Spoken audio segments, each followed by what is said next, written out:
Bismillahirrahmanirrahim. Assalamualaikum warahmatullahi wabarakatuh. Alhamdulillahi rabbil alamin. Wassalatu wassalamu ala rasulillahil karim. Nabiyyina wa sayyidina Muhammadin wa ala alihi wa sahbihi ajma'in. Wa ba'd. Saudara-saudariku dimanapun Anda berada, as-saimin was-saimat yang tengah menunaikan ibadah puasa Ramadan khususnya, semoga seluruh rangkaian ibadah kita yang kita tunaikan sampai dengan detik ini berkenan diterima oleh Allah Subhanahu wa taala. Baik puasa yang kita tunaikan dari mulai fajar tiba sampai dengan maghrib datang, pun demikian dengan ibadah malam kita, solat-solat kita, tilawah Quran kita, zikir kita, dan taubat kita kepada Allah Subhanahu wa taala. Semoga penerimaan terbaik di sisi Allah Subhanahu wa taala menghadirkan beragam keistimewaan yang dijanjikan oleh Allah Subhanahu wa taala dan Rasulullah sallallahu alaihi wasallam yang mempertegas itu semua dalam hadis beliau. Teman-teman sekalian, di antara ibadah yang penting di bulan Ramadan adalah ibadah yang ditunaikan di sepanjang malam Ramadan. Sebagian orang mengira bahwa puasa itu hanya terfokus pada ibadah siang saja. Saat seorang insan beriman mampu menahan lapar, menahan haus, menahan hasrat biologisnya dari mulai terbit fajar sampai dengan terbenam matahari di waktu maghrib. Namun demikian, Nabi SAW memberikan satu informasi yang sangat penting, sangat luar biasa mengenai satu amalan di malam-malam Ramadan yang bila kita tunaikan menghadirkan keistimewaan yang bahkan keistimewaan ini disampaikan dengan diksi yang serupa oleh Nabi Shallallahu Alaihi Wasallam dengan rangkaian-rangkaian keutamaan yang mengiringi ibadah siang di bulan Ramadan.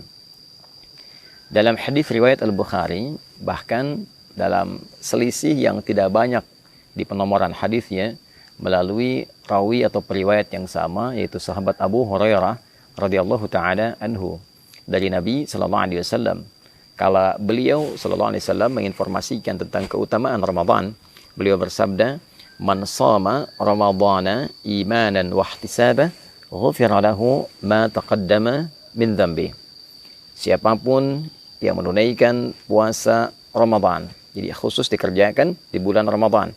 Seperti pernah saya sampaikan di pertemuan yang lalu, bukan menunjukkan puasa yang umum, Seninkah, Kamiskah, Ayyamul Bid atau selainnya, tapi memang khusus dikerjakan di waktu Ramadan. Man shama Ramadhana imanan, ia kerjakan puasa Ramadan ini dengan penuh keimanan, berwujud keikhlasan karena Allah Subhanahu wa taala. Wahtisaba, dia berharap ridha Allah, pahala dari Allah, dan mengoreksi dirinya untuk mendapatkan ampunan Allah. Ghufira lahu ma taqaddama min dhanbi, maka sepanjang bentangan dari terbit fajar sampai dengan terbenam matahari itu ada peluang bagi dirinya untuk mendapatkan ampunan dari Allah atas semua dosa-dosa yang pernah ia kerjakan. Redaksi hadis ini nyaris kita dapati kesamaan yang luar biasa, nyaris kita dapati kemiripan yang luar biasa dengan ibadah malam. Perbedaannya hanya terletak pada bentuk ibadahnya. Jika pagi itu shoma, yaitu puasa, maka malam itu qama, qiyam, penunaian salat. Hadis paginya sampai ke maghrib, dari terbit fajar sampai maghrib, man shoma Ramadhana, maka hadis tentang ibadah malam yang menunjukkan keistimewaan luar biasa itu, Nabi bersabda, man qama Ramadhana imanan wahtisaba, ghufira lahu ma taqaddama min dhanbi. Siapapun yang menunaikan ibadah qiyam khusus di malam-malam Ramadan, qama Ramadhana. Jadi qiyam ini baik itu qiyamul lail sifatnya, baik itu tahajud ataupun witir, dikerjakannya khusus di malam-malam Ramadan, bukan di luar malam Ramadan. Bukan Al-Muharram, bukan Safar sampai dengan Rajab, ya, atau bahkan Syawal, atau bahkan kemudian Dzulqa'dah, Dzulhijjah. Ini khusus sepanjang malam Ramadan saja. Man qama Ramadhana, siapapun yang mampu menghidupkan malam Ramadan dengan menunaikan qiyam. Qiyam di sini dimaksudkan salat. Karena redaksi salat di dalam Al-Quran seringkali diiringi dengan turunan kata qama. Baik itu dari qamanya ataupun aqamanya. Aqama yuqimu iqamatan, aqimus salah, yuqimunas salah, aqimis salah. Bahkan sebelum salat ada iqamah untuk memberikan isyarat kepada kita kesiapan untuk menghadirkan kekhusyuan sebelum menunaikannya. Man qama ramadhana, siapapun yang menunaikan, menghidupkan malam Ramadan, menunaikan salat dengan penuh kekhusyuan, imanan, dan dia kerjakan salat ini karena Allah. Bukan karena trennya orang bangun, dia bangun. Bukan karena trennya orang menunaikan salat ini berjamaah, dia ikut berjamaah. Bukan karena trennya menunaikan salat di masjid fulan, masjid X, masjid yang ramai, lalu dia ikut ke situ hanya untuk mengupdate statusnya. Bukan. Dia kerjakan semua ini untuk mengharapkan ridha Allah Subhanahu wa taala. Wahtisabah, dan dengan keikhlasannya ini dia berharap benar ridha Allah, pahala dari Allah, seraya dia menghidupkan nilai evaluasi bagi dirinya. Dia evaluasi dirinya, dia bermuhasabah. Ghufira lahu ma taqaddama min dzambi. Sama persis kalimatnya. Maka ia berpeluang mendapat ampunan Allah Subhanahu wa taala dari semua dosa yang pernah ia kerjakan selama hidupnya. Jadi antara ibadah siang dengan ibadah malam, satu ada keistimewaan yang serupa, yaitu sama-sama berpeluang menghadirkan ampunan Allah Subhanahu wa taala. Serupa dengan hadirnya peluang ampunan dosa dari Allah Subhanahu wa taala. Oleh karena itu, ibadah malam ini tidak boleh disia-siakan. Jadi sebagian ulama bahkan berkomentar jika ada orang yang menunaikan puasa di terbit fajar sampai dengan maghrib menjelang malam itu, dia menunaikan puasa dengan sempurna, benar puasanya. Tapi dia tidak mengerjakan qiyam di malam harinya, tidak menunaikan sholat di malam harinya, maka seakan ia tidak mendapatkan kesempurnaan Ramadan. Karena ia berpeluang mendapatkan ampunan di siang harinya, sementara malamnya dia tidak mendapatkan anugerah serupa karena tidak mengambil peluangnya. Jadi ini yang pertama. Itulah yang menjadikan beberapa sahabat sampai istri Nabi SAW, khususnya Sayyidah Aisyah radhiyallahu taala anha, begitu memburu kesempatan malam-malam Ramadan. Ya, karena selain ada ampunan dosa, ada peluang yang kedua, yaitu peluang mendapati malam Al-Qadar. Ya, peluang mendapati malam Al-Qadar. Karena ada hadis dengan redaksi yang lain yang memberikan penjelasan, memberikan tafsiran tentang keutamaan menunaikan ibadah salat di malam-malam Ramadan ini. Jadi kalau hadis pertama tadi, man qama ramadhana imanan wa ihtisaba, maka hadis yang kedua, man qama lailatul qadri imanan wa ihtisaba, ghufira lahu ma taqaddama min dzambi. Jadi antara hadis satu dengan yang lainnya saling menafsirkan. Yang pertama menunjukkan jenis ibadahnya yaitu salat di malam-malam Ramadan. Yang kedua memberikan kesan bahwa di antara malam-malam penunaian Ramadan itu akan ada peluang satu malam yang istimewa, yaitu malam Al-Qadar.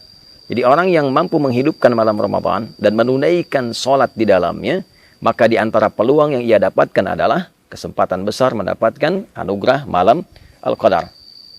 Untuk itulah kemudian Nabi SAW menegaskan, man qama lailatul qadri, siapapun yang mampu menunaikan sholat di malam Ramadan dan bertepatan malam itu dengan malam Al-Qadar, ghufira lahu ma taqaddama min dzambi, maka berpeluang ia mendapatkan semua ampunan dari beragam jenis dosa yang pernah ia kerjakan dalam hidupnya. Sampai satu ketika Al-Imam At-Tirmidzi mendokumentasikan satu hadis yang riwayatnya tersambung pada Sayyidah Aisyah radhiyallahu taala anha dari Nabi sallallahu alaihi wasallam, satu keterangan ketika beliau bertanya kepada Nabi sallallahu alaihi wasallam, qalat atau kama qalat, ya Rasulullah, ara'aita in 'alimtu ayya lailatul qadri ma aqulu fiha. Ya Rasulullah, bagaimana pendapat Anda sekiranya saya menyadari, saya merasakan malam ini ada getaran yang berbeda, ada tanda-tanda malam Al-Qadar. Maka kalau saya sedang menghidupkan malamnya, kemudian merasakan aura itu, doa apa yang harus saya bacakan? Doa apa yang Anda bimbingkan? Maka Nabi SAW mengatakan, faquli, maka katakanlah dengan kekhusyuan, dengan penuh harap, Allahumma innaka afuwun tuhibbul afwa fa'fu anni. Riwayat lain, Allahumma innaka afuwun karim tuhibbul afwa fa'fu anni. Ya Allah, sungguh Engkau Maha Pemaaf. Sungguh Engkau Maha Penghapus dari seluruh noda dan kotoran yang pernah dikerjakan oleh hamba-Mu ini. Tuhibbul afwa, dan Engkau mencintai sifat maaf. Engkau mencintai hamba-Mu yang menengadah kepadamu, memohon pemaafan dan ampunan. Fa'fu anni, maka dengan segala sifat kelembutan kemuliaan-Mu ini dalam memberikan maaf, maafkan aku. Ampuni dosaku, hilangkan dan gugurkan seluruh kesalahanku. Nah, ini keutamaan ibadah di malam-malam Ramadan. Jadi yang pertama, berpeluang menggugurkan dosa. Yang kedua, berpeluang mendapati malam Al-Qadar, dan bonusnya adalah ampunan dosa dari Allah Subhanahu wa Ta'ala. Adapun yang ketiga, ini yang paling menarik.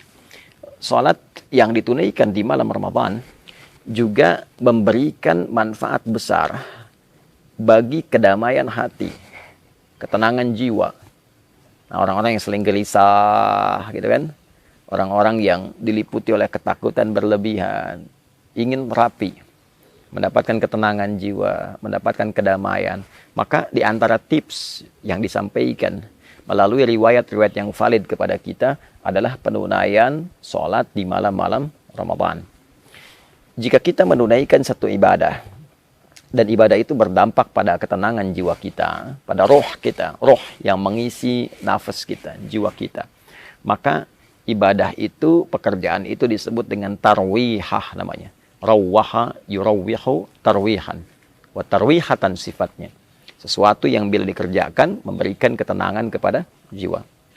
Bila kita kerjakan berkali-kali, sekali, dua kali, lalu jeda sebentar, lalu sambung lagi terus 3 kali, 4 kali, ada yang 11 kali, ada yang 23 kali, ada yang lebih daripada itu.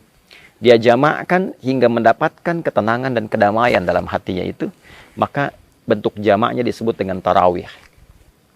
Itulah sebabnya sholat yang ditunaikan di malam-malam Ramadan disebut dengan tarawih, untuk memberikan kesan bahwa manfaat sholat ini, ya, selain sifatnya juga ditunaikan dengan ketenangan, manfaatnya adalah memberikan dampak kepada jiwa yang lebih damai, memberikan kondisi kepada jiwa yang lebih tenang. Jadi orang yang rajin menunaikan ibadah tarawih dan ditunaikan dalam keadaan tenang, dalam keadaan yang baik, itu dampaknya ke hati akan memberikan kedamaian yang tidak didapatkan dalam suasana-suasana yang lain.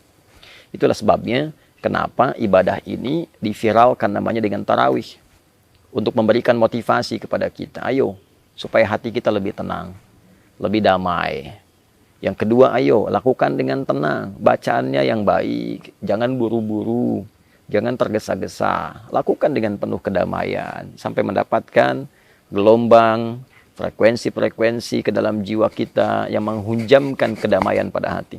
Cari imam-imam yang baik, yang memberikan getaran-getaran yang menenangkan kepada jiwa. Nah, itulah manfaat ibadah-ibadah yang ditunaikan di malam Ramadan, khususnya sholat yang kita hidupkan sepanjang malam Ramadan. Jadi sholat tarawih, qiyam Ramadan bukan ibadah biasa. Sholat ini berpeluang menghadirkan ampunan Allah Subhanahu wa Ta'ala. Sholat ini berpeluang menghadirkan keutamaan datangnya malam Al-Qadar. Sholat ini berpeluang memberikan kedamaian kepada jiwa. Masuk ke masjid dalam keadaan yang belum tentu damai sepenuhnya, pulang dalam keadaan yang tenang. Bila pun ajal tiba, wafat dalam keadaan tenang. Ditanya malaikat dalam keadaan tenang. Kembali kepada Allah dalam keadaan tenang. Itu diantara keutamaan yang tersaji dari menu-menu ibadah Ramadan. Pilihannya kembali kepada kita. Jika Allah sudah membentangkan siang dan malam dengan beragam keistimewaan yang menghadirkan rahmatnya untuk mengembalikan kita dalam keadaan yang mulia, untuk menenangkan dan menghunjamkan kedamaian pada jiwa kita, untuk memberikan pahala yang bahkan melebihi 1000 bulan. Bila dengan itu semua belum tergerak kita untuk menyambutnya, maka dengan cara apa lagi Allah memberikan peluang kepada kita untuk mengembalikan diri kita dalam keadaan yang baik? Saudara-saudariku, kita diciptakan dalam fitrah yang baik. Kita diciptakan dalam kondisi yang mulia. Ramadan memberikan peluang kepada kita untuk mengembalikan kita dalam keadaan fitrah yang baik dan mulia itu. Mari kita menyambutnya, mari kita hidupkan, dan semoga Allah memberikan kekuatan kita untuk mengoptimalkan semua amalan dan keistimewaan yang tadi disampaikan. Allahumma taqabbal minna innaka antas sami'ul alim wa tub 'alaina innaka antat tawwabur rahim. Allahumma ij'alna min muqimis salah wa nakhussuka ya Allah warzuqna ya arhamar rahimin bil quwwah wal hubba ya arhamar rahimin bil quwwah wal hubba tam li iqamati at-tarawih mukhlishina lakad din ya rabbal alamin. Sallallahu ala sayyidina Muhammad wa ala alihi wa sahbihi ajma'in wa akhiru da'wana alhamdulillahi rabbil alamin. Demikian Adi Hidayat, selamat berbuka. Kami dari Mira. Assalamualaikum warahmatullahi wabarakatuh.